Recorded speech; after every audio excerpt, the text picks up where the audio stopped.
Hi, and welcome back to I'm a Happy Enchilada. And if this is your first time with us, thanks for tuning us in. And be sure to check out our previous 136 plus episodes for great topics that bring you awareness of the things that were never talked about at home and never learned about in school.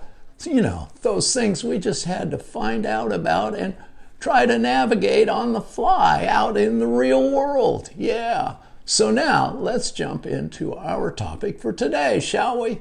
It's emotional abuse. It's a rough topic and may bring you some unpleasant memories from your childhood or fresher memories with a current boyfriend, girlfriend, significant other, or spouse.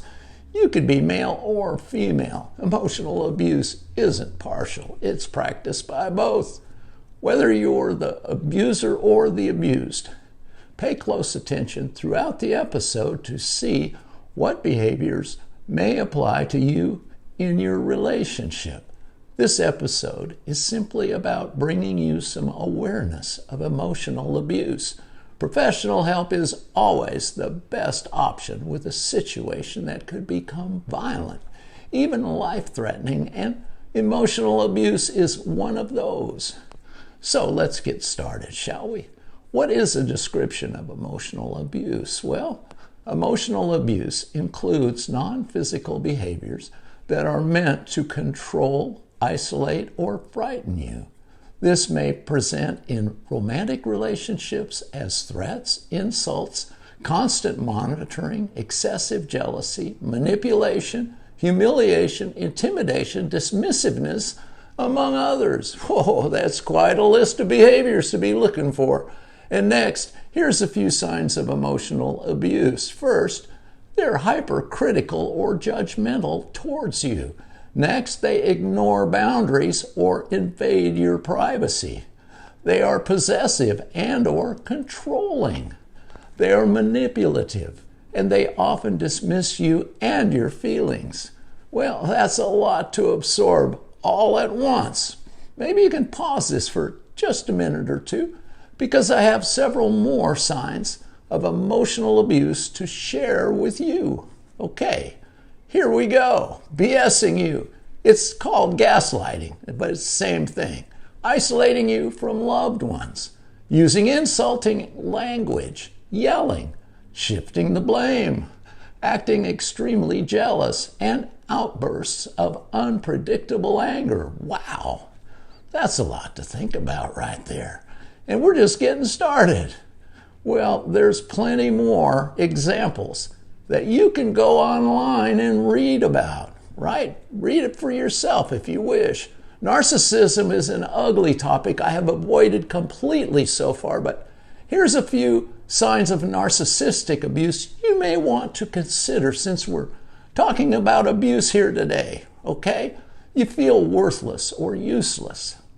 You no longer recognize yourself. You question your reality. You are isolated from friends and family.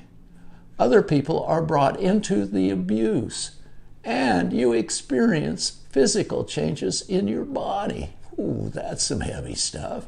I'm almost speechless, to be honest. Yeah. Now, going over all these signs of emotional abuse have me going back over past relationships and kind of second guessing what was really going on there, right?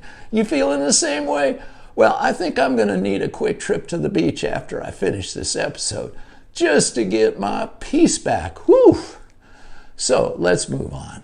Next question to ask is, how do victims of emotional abuse behave?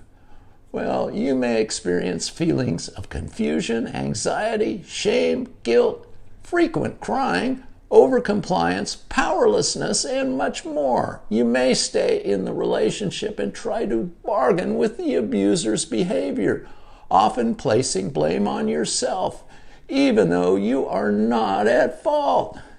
So what does emotional abuse do to a woman, you wonder? Staying in an emotionally or verbally abusive relationship can have long-lasting effects on your physical and mental health, including leading to chronic pain, depression, anxiety, or even PTSD.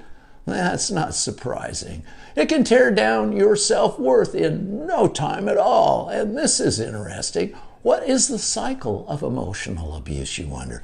The cycle of abuse often goes through 4 main stages: tension, incident, reconciliation, and calm. Behaviors may escalate from cycle to cycle, although this isn't always the case. And what abuse is most common? Well, verbal abuse is the most common form of emotional abuse.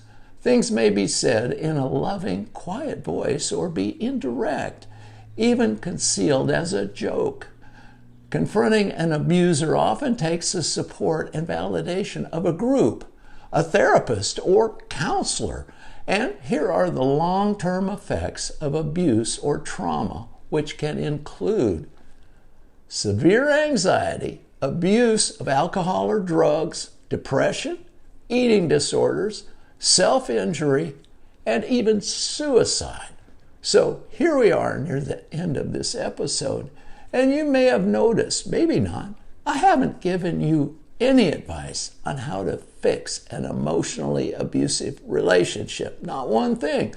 Truth is, I'm not qualified to do so. This is serious stuff we're talking about here, and there wasn't much in the how to fix it department that I caught online that I would be comfortable sharing with you. From what I read online, at best, the recovery process for the abuser requires them to first be willing to be open to change, and then deal with any addictions and mental health issues before they can even begin to work on correcting their emotionally abusive behaviors.